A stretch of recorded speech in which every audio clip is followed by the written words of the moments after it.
Good morning, everybody. This is Ron. Welcome to Story Time, and it is January the 5th, and 2017, and 6:08 a.m. On location at Lovebird's Bakery and Cafe in Pasadena, California, the one on Colorado Boulevard, because I got another one on Walnut. So my selection today is three articles from the NRA, from the National Rifle Association, and out of the American Rifleman magazine, January 2017 issue. First one is by Wayne LaPierre, called Standing Guard.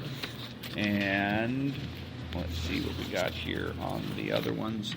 And then we've got the President's Column, Internet Leveled the Playing Field. And then the third one is the Political Report by Chris W. Cox, and all of them basically are about the presidential election of 2016. So this one, Standing Guard by Wayne LaPierre, Executive Vice President, is titled, Our Time Is Now. On November 8th, you, the 5 million men and women of the National Rifle Association, along with the tens of millions of gun owners all over this country who followed your lead, achieved a truly extraordinary, historic, even heroic accomplishment. In Florida and Pennsylvania, throughout Ohio, Wisconsin, and Michigan, in small towns and communities all across America, you were the special forces that swung this election and sent Donald Trump and Mike Pence to the White House. You did this. Don't let anyone tell you otherwise. In the wake of this historic event, the same disgraced group of so-called experts, talking heads, pundits, and pollsters that got everything wrong before the election are trying to deceive you once again. So let me remove all doubt. Gun owners made this election happen. Hillary Clinton made her hatred for the Second Amendment a central issue of this campaign, and as a result of that fatal mistake, she is on permanent political vacation. Your determination to defend individual freedom, joined with the other issues at the heart of this race, ensured that only one candidate could receive the approval of the American people, Donald Trump. The disgraced media attempted to manipulate your emotions. They tried to suppress your enthusiasm, your speech, and your vote. But you would not be distracted from the core freedom that was truly at stake. And for that, you deserve the gratitude of the entire nation. You proved the founders right that the ultimate check and balance in this country is the American people. I joined this quest to restore Second Amendment freedom almost 40 years ago. Many of you were there with me. Together, we have restored, expanded, and protected the Second Amendment to the Constitution of the United States, and are preparing to pass it forward to the generations of Americans who will take up this cause. Our victory in this election is a monumental step forward, securing the future of this freedom. Soon, President Trump will nominate a constitutionally sound justice to replace Antonin Scalia on the Supreme Court. Make no mistake, that will be a generational victory for the Second Amendment, and you made it happen. But we must face the reality that still confronts us. For 8 straight years, Barack Obama flooded the appellate courts and the federal judiciary with judges who truly despise Second Amendment freedom. More than 300 Obama-appointed anti-gun judges represent an infection for which there is no cure, other than time and vigilance. They will pose a threat to our gun rights for decades to come. We also face a growing group of anti-Second Amendment elitist billionaires, led by George Soros and Michael Bloomberg. By pouring hundreds of millions of dollars into federal, state, and local elections, they've succeeded in confusing many voters into believing clever labeling like universal background checks and so-called common sense schemes will make a difference in the safety and security of our communities. The truth is, the anti-gun billionaires have one goal and one goal only: the absolute eradication of Second Amendment freedom for the average American. Not for the security forces, their families, and themselves, but for you, the everyday Americans who stormed the polls in an act of ultimate defiance of the elites. They will continue to enjoy the support of an openly dishonest media that truly hates your right to speak, your right to worship, your right to vote, and most of all, your right to keep and bear arms. In the face of the bitter hatred and elitist condemnation, this is our historic moment to go on offense and defeat the forces that have all aligned against our freedom once and for all. The individual right to carry a firearm in defense of our lives and our families does not and should not end at any state line. I call on Congress and the President-elect to pass national right-to-carry reciprocity as quickly as it can be written and signed, as it is time, once and for all, to end the absolute fallacy of gun-free zones. Not one more American serviceman or woman should be murdered on a military base because the government denied their right to defend themselves with a firearm. We revere the men and women in uniform who defend our freedom, and their rights must be restored immediately.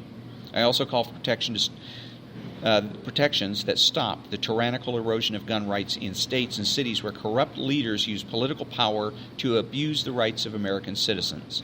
I'm talking about a deceitful web of gun bans, ammo bans, magazine bans, exorbitant fees, taxes, and registration schemes, all designed to undermine the meaning of the Second Amendment and the Supreme Court decisions that uphold it. The court's Heller decision recognized the right of Washington, D.C. citizens to own a firearm in their home. But 8 years later, it is still almost impossible to legally buy a firearm in that city. If the anti-gun forces can get away with sanctuary city-type exclusions where they unilaterally defy the rights of American citizens, then your Second Amendment protections only exist if your local government recognizes them. It must be illegal for corrupt, bureaucratic elites to deny law-abiding Americans their full measure of Second Amendment freedom. These goals and more are now possible because of the historic work you have done. It is only because of your sacrifices that we have this unique opportunity to defend the one freedom that protects all the others, our Second Amendment. But before we can say that it has been secured and is intact for us to pass on to the next generation, we must face these very real challenges with the strength, courage, and purpose you have proven to possess. Our time is now, and we must approach the coming fights with the same urgency and determined action that ended the political future of Hillary Rodham Clinton. That's why I need you to renew your membership, upgrade your membership, join the organization, and be part of the hard work and victories yet to come. You have proven to be ready for the challenge, and I'm counting on you. That was the Our Time Is Now, the Standing Guard column by Wayne LaPierre, Executive Vice President of the National Rifle Association. The only thing that I would add to this is that too many people, when they're talking about the rights, refer to rights as constitutional rights, and they're not. If you look at the Constitution says that they are God-given rights, and the job or the purpose of the Constitution is, and the government, is to secure those rights, those God-given rights. Next article is from the Political Report column by Chris W. Cox, who is the executive director of the, let's go to instead the President's column by Alan D. Kors, president of the National Rifle Association, and the column is called "The Internet Leveled the Playing Field During 2016 Election." Without the digital marvels of the Internet, the freest, most open, most accessible, most diverse means of mass communication ever developed, the 2016 presidential elections might well have had a different outcome, and the future of the Internet itself would have been in grave danger. Because of the power of the Internet, Hillary Clinton will never make the journey down Pennsylvania Avenue to take the oath of office as President of the United States. Because of the Internet, Donald Trump will have that well-earned, well-deserved honor. Had the dissemination of news and commentary been dominated by big media alone, Hillary likely would have won the election and right now would have been preparing her basket of nominees to pack the U.S. Supreme Court with justices eager to render the First and Second Amendments moot or meaningless. But because of the Internet, with its exponential free flow of political ideas covering every imaginable perspective, the elite media couldn't shut out the truth.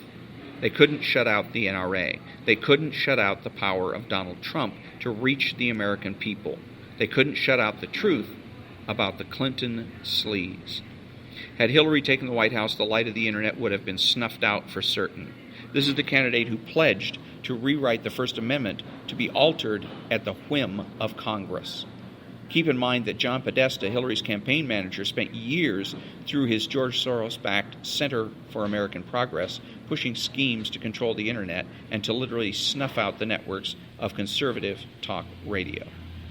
As to what America's progressives in quotes, will ever have in store for the future of digital freedom as we know it, look no further than President Barack Obama's vision expressed before an October 13, 2016 symposium on innovation, quote unquote, at Carnegie Mellon University in Pittsburgh. Quote, "We are going to have to rebuild within this wild, wild west of information flow some sort of curating function that people agree to. There has to be, I think, some sort of way in which we can sort through information that passes some basic truthiness tests and those that we have to discard because they just don't have any basis in anything that's actually happening in the world." When Obama used the term wild, and that's unquote, when Obama used the term Wild West, in quotes, he really meant the Americans' freedom to choose and sift the amazingly diverse information on the net equals anarchy, which must be controlled by the government. What's so ironic about this Orwellian view of digital free speech is that Obama's nightmare of thought control really describes the present state of the elitist legacy media and its all-out war on real truth and fairness. Consider the very notion of Obama's basic truthiness tests. Truthiness was what New York Times put into practice from the get-go on its coverage of Donald Trump's bid for the White House. Truthiness meant that pre-election polls were rigged by weighting samples with Democrats. Truthiness meant ignoring the most obvious poll of all, the political rallies that were taking place every day across America, where Trump attracted tens of thousands of enthusiastic voters, sometimes filling sports arenas with 30,000 voters, while Hillary was drawing hundreds in bare high school gyms. Truthiness was when the mainstream media outlets failed to report that Hillary's running mate drew an outdoor crowd of 30 in Florida, while Mike Pence, Donald Trump's running mate, drew throngs to his appearances. Truthiness was the mainstream media, including the three major networks, shutting out major coverage of Donald Trump's deep and engaging policy speeches.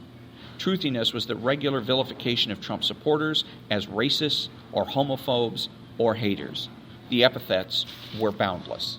Truthiness in the mainstream media was creating a whole new vision of blue-collar voters who had joined a shift from the traditional Democratic column to Trump populism. When they were part of the Democratic past, this segment of the citizenry was heroic working men and women, quote unquote. In the new lexicon of the mainstream media, these good Americans were now, quote, deplorable, unquote, quote, uneducated, unquote, or, quote, non-college educated, unquote, as if the people who are the backbone of our nation became lesser beings when they voted for Donald Trump. But as NRA members, we have known big media truthiness since the very beginning of our fight to save the Second Amendment, and with the birth of the NRA Institute for Legislative Action in 1975. And we know better than any other segment of the American political scene the power of the Internet. It is our solemn pledge to keep it free. And let's see. No particular comment on that article at this time, but we'll go ahead and move on to the third column, which is from the Political Report column by Chris Cox, the NRA ILA Executive Director, and it's entitled Gun Vote Wins. On November 3, the Washington Post reported on the results of a survey of D.C. government relations professionals that ranked NRA as most effective at affecting public policy. Less than a week later, NRA demonstrated precisely why we and the gun owners we represent are the most powerful force in American politics, when NRA endorsed Donald Trump defeated Hillary Clinton for the presidency. Thanks to the unique passion of NRA members and gun owners, we have an unparalleled power to mobilize voters in support of candidates who defend our rights and against those who oppose them. This is something Hillary Clinton should have known. In 1994, Bill Clinton signed the Violent Crime Control and Law Enforcement Act into law, commonly known as the Clinton Crime Bill. The legislation contained a ban on hundreds of semi-automatic firearms. That year, NRA worked aggressively in the midterm elections to defeat lawmakers who supported the semi-automatic ban.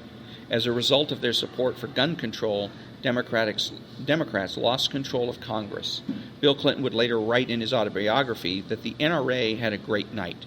the gun lobby claimed to have defeated 19 of the 24 members on their hit list. They did at least that much damage and could rightly claim to have made Newt Gingrich the House Speaker. Also in his book, Clinton identified the NRA as responsible for former Vice President Al Gore's failed 2000 presidential campaign. In particular, he pointed to the NRA's influence in Tennessee, Arkansas, West Virginia, and several other states. Following Gore's loss, Democrats sought to distance their party from gun control in order to improve their political fortunes. The most shameless example of this was John Kerry's goose-hunting photo op in the 2004 presidential campaign, which he tried to use to cover up years of voting for gun control. While running for the presidency in 2008 and re-election in 2012, Barack Obama also tried to convince voters that he supported the Second Amendment. And as recently as 2013, Bill Clinton urged Democratic donors not to dismiss gun rights supporters, warning, "Do not patronize the passionate supporters of your opponents by looking down your nose at them." Call it anti-gun zealotry or maybe just very poor political instincts. But during her second run at the presidency, Hillary Clinton chose to challenge the political power of the NRA and gun owners and made gun control a central theme of her campaign. Clinton's direct attack on our rights, including a ban on commonly owned semi-automatic firearms, the repeal of the Protection of Lawful Commerce in Arms Act, and restrictions on the private transfer of firearms. Most egregious, she refused to acknowledge that the Second Amendment protects an individual right to keep and bear arms, and said, quote, "The Supreme Court is wrong on the Second Amendment," unquote, all while making clear that she had, quote, "a bunch of litmus tests," unquote, for potential Supreme Court nominees. Understanding the existential threat Hillary Clinton posed to our Second Amendment freedoms, NRA issued our earliest ever endorsement in a presidential contest to Trump and got to work on an unprecedented campaign to defeat Clinton. NRA mobilized voters for Trump and other pro-gun candidates and initiative positions by sending 38 million mailings, making more than 15 million phone calls, knocking on 150,000 doors, and running tens of millions of television and digital ads across the country. Those who understand politics immediately recognized NRA's important role in what many called the most stunning political upset in American history. As a Trump win became apparent on election night, Chuck Todd, host of NBC's Meet the Press, remarked, quote, "Trump got a big assist here. Donald Trump didn't get a lot of help from major Republican institutions, but he did from the NRA, and they came through big. This is a big night for the NRA," unquote. Even our opponents were forced to recognize NRA's resounding victory. A collaborative article from the Center for Responsive Politics and Michael Bloomberg-funded The Trace website detailed NRA's success in federal races up and down the ballot. The title of the piece said it all. The NRA placed big bets on the 2016 election and won almost all of them, unquote. We also saw huge victories at the state and local level throughout the country, including the election of pro-gun governors in several states. These successes were highlighted by our victory in Maine, where despite being outspent by 4-1, NRA defeated a Bloomberg bankrolled ballot initiative that would have restricted the private transfer of firearms. The Bangor Daily News trumpeted the result as a major upset, a quote, major upset for Maine's gun rights grassroots, unquote.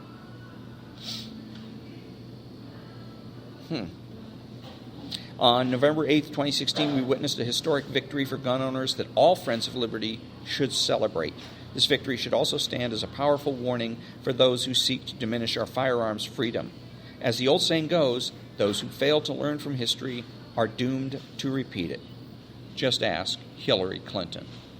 And that was 3 columns from the American Rifleman, which is a publication of the National Rifle Association, the January 2017 issue. The next episode of Story Time will be, let's see, this is Thursday, not on Saturday, on Monday. So the coming Monday, which will be, I believe, the 9th, January 9th, 2017. So I hope that you've enjoyed these articles, and we'll see you on Monday. Other than that, have a great day, and take care.